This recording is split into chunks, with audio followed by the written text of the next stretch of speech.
Nick. Very privileged to have Nick Rusling here, MD of IMG Mass Participation Sports. Yes. Bit of a mouthful that, but managed to get it out. Very exciting times, obviously, for triathlon and particularly for you guys.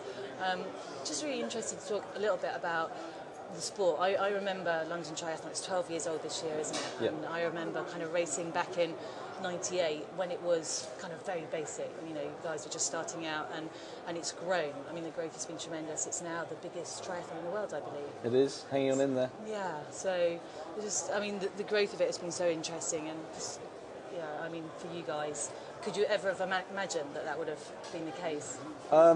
Well, I was involved in 1999 as well through Sparks charity, and we had a team of 50 people and we had some celebrities. Eddie the Eagle Edwards competed for Sparks, and James Cracknell, Roger Utley, the rugby player.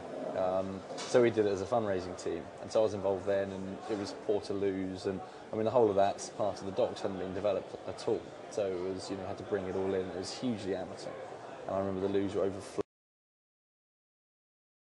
on the track and all that sort of stuff. But you know, that's the way often events have to start. So I suppose the key was in about 2001, and we had to inject quite a lot of investment to get it into the XL arena, XL Centre. So that sort of immediately is a statement of intent. It becomes a world-class venue, and then enables us to do so much more with that space.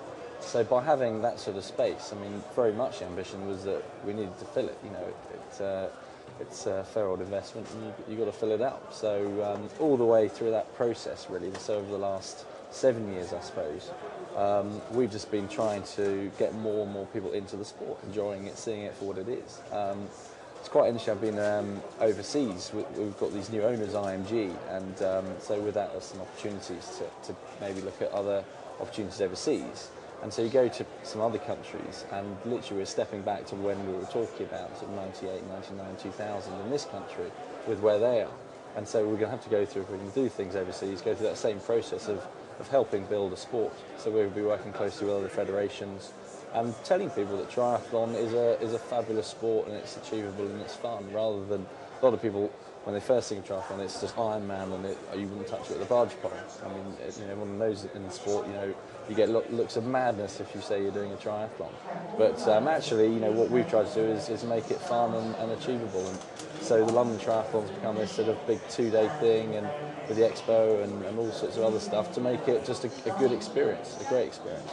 And you took part then, so you were actually taking part as an athlete? Yeah, in I took part, and I also organised a charity team. So did you do a team event, or did you do the Olympic? You did the whole thing? Yeah. Okay. Yeah. And when was that your last triathlon? It was my first and my last. Oh, no. Yeah. Okay. So we're not going to see you doing a triathlon in the near future? No, I will do one. Okay. I will do one. I'm on camera. I will do one at some point. Okay. No guarantees when. Okay. Well, and this year you've got a new sponsor? Yes. Yeah, very exciting. Mazda on board, which is brilliant. And I did this article in our magazine that we do, just saying the phases of the way I've seen triathlon grow, and we've all seen it from different angles. And I think now with someone like Mazda coming on board, with the Olympics coming to town in 2012, they're investing. You know, they're working with the British Triathlon Federation. They're working with elite athletes, Tim Don, Ollie Freeman. And so they're really investing in the sport as a whole. And the sport offers so much for a great brand to get involved. And they're helping get out to more media, and so they're communicating more.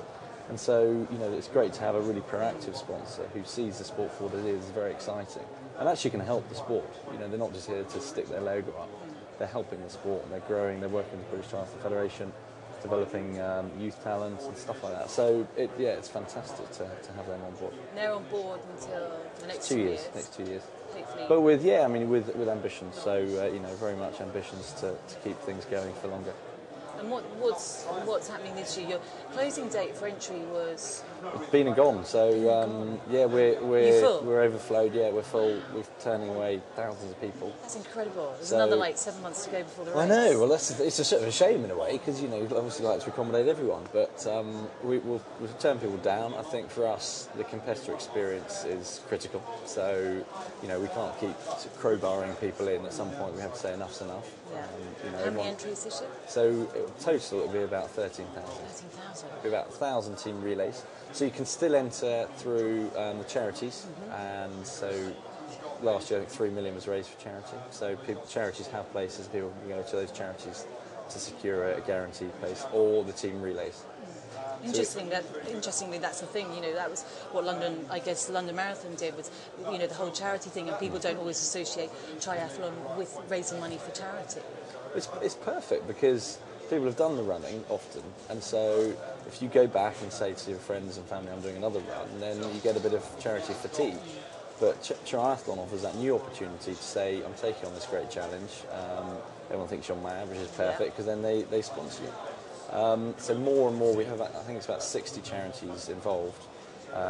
Leukemia Research Funds are a big charity, and they've got a huge team, and then we have some charities with teams of 5. So, you know, charities are getting in, seeing the opportunity with triathlon, not just at the London event, Glennon, but many other events as well. The human race events, we've got a big charity element. So across the board, it's something that we've worked hard on, but I think lots of other events have as well, that triathlon becomes synonymous with good fundraising for charity.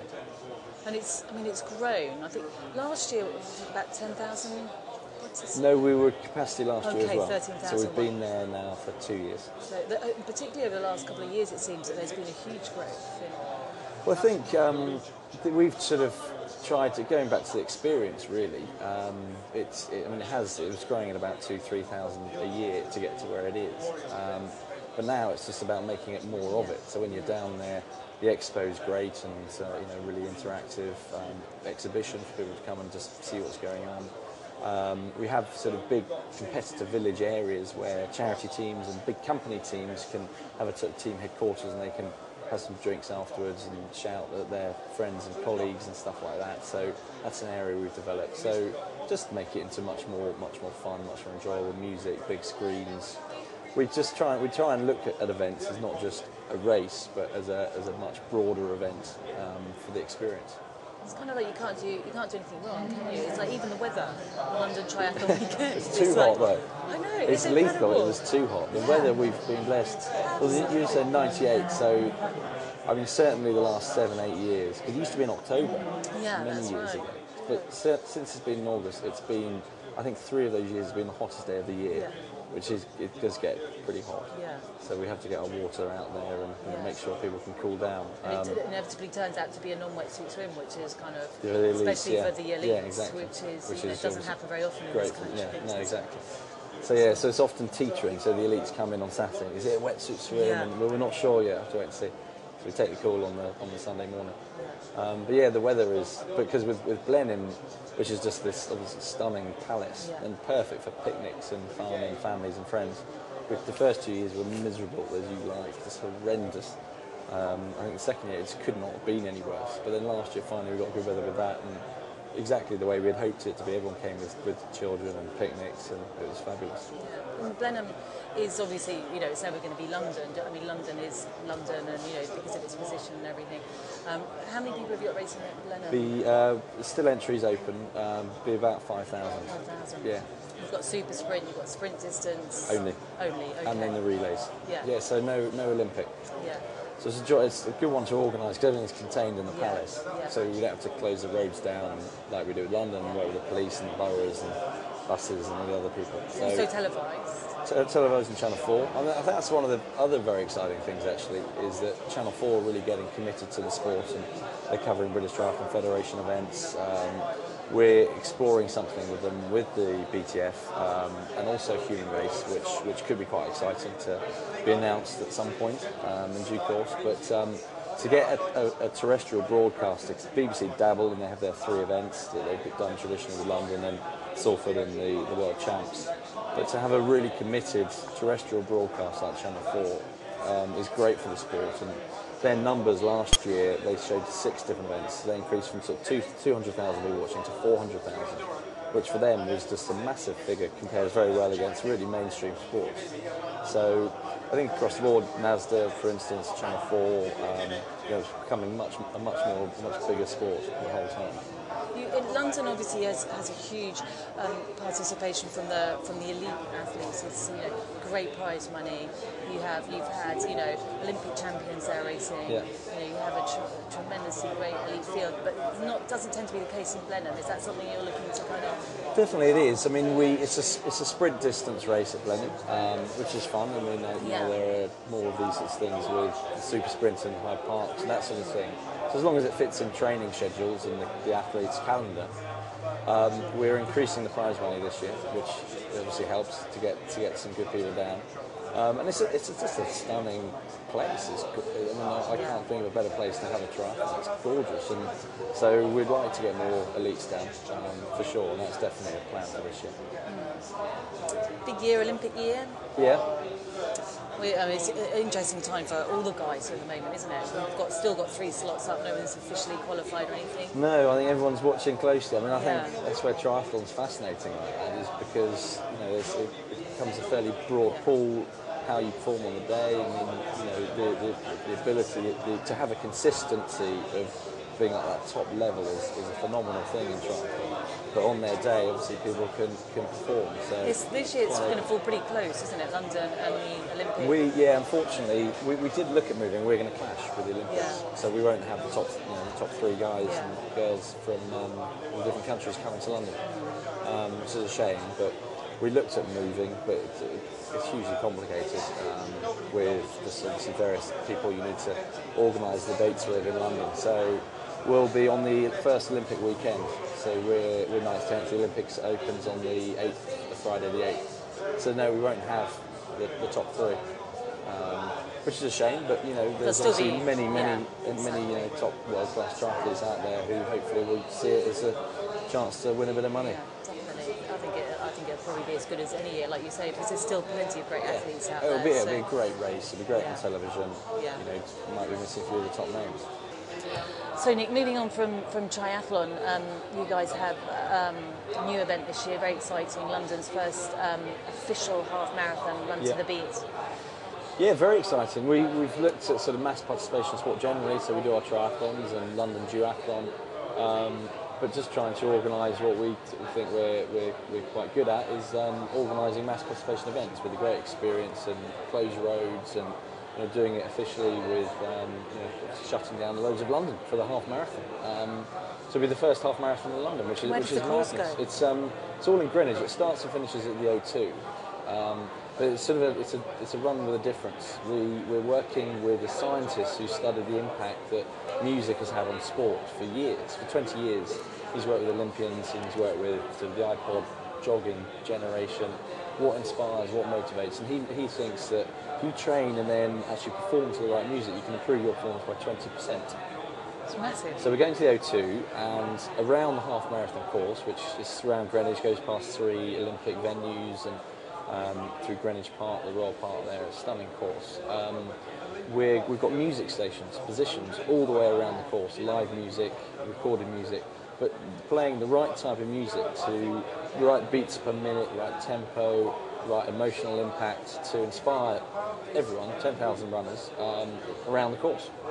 So obviously music's been out in runs before, but this is scientifically positioned throughout the course to hopefully improve people's performance notably, is what we're after. And then the O2, similar to sort of the London Triathlon, the O2 will be our host venue. We'll have music there and concerts and stuff, family and supporters and all sorts going on. Similar kind of style expo. Similar expo.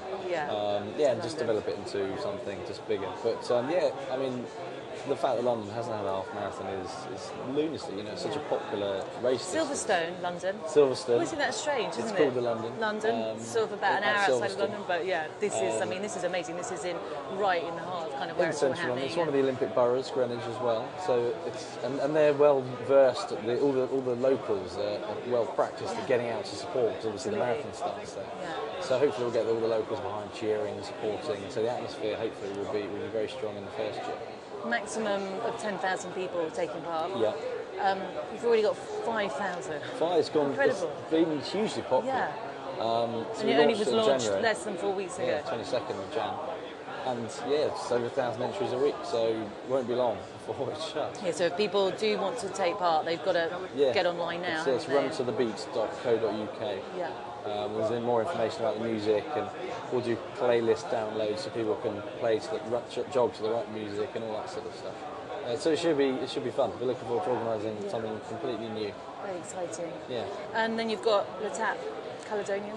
So that was our sort of initial foray out of triathlon for the first time, was the Étape Caledonia, which is a cycling event. It's the only closed roads, properly closed roads, mass participation cycling events in Britain.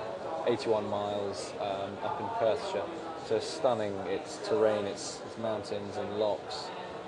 It's beautiful. It's testing. It's not too grueling. 81 miles, but it's a good challenge. We had 1,500 people last year, and we're already up to that this year. That's attackcaledonia.co.uk, and so yeah, it's another. It's good training, and I think that's the thing about the half marathon as well. It's sort of complementary to other things. So the half marathon is obviously complementary to the London Marathon, or it comes in just before the New York Marathon. So the timing is good there. And then with the Étape Caledonia, if you're training up for the Étape du Tour, or even triathlon, Ironman, whatever it might be, it fits in well within those sorts of calendars and people's schedules. So yeah, it's another great event as well. And going back to London Triathlon, Mansfield London Triathlon, you're up to maximum capacity now, 13,000. Yeah. Marathon, I think, around 20,000 people take part. No, it's 35,000, and then they have a dropout. So I guess but they have 100,000 people wanting places. Yeah. So we're not, in terms of the London Triathlon, we're 13,000, and we're turning away thousands, but it's not 65,000, which is where the London Marathon is, which is phenomenal. Where do you see yourself in like 10 years' time with God, that's a good question. The London Triathlon, maybe more days, something we're exploring. We've got a lot of big companies entering teams and doing more of challenging people across that sort of field. Elites, I mean, I think we'd love to be it'd be great if we had the first £1 million prize fund or something fun like that. So, I mean, it's just about, because we literally, as long as we can double the numbers in size terms, there are other ways we can improve things. So we just need to keep thinking and stay creative. And then international, we'd definitely like to look at what we're doing with London and look at the bigger picture and see what we can do there. very exciting times for you guys. Good luck for this year. Thank you very much. Great talking to you. Yeah, and you. Good luck for the sport. Exciting times all around.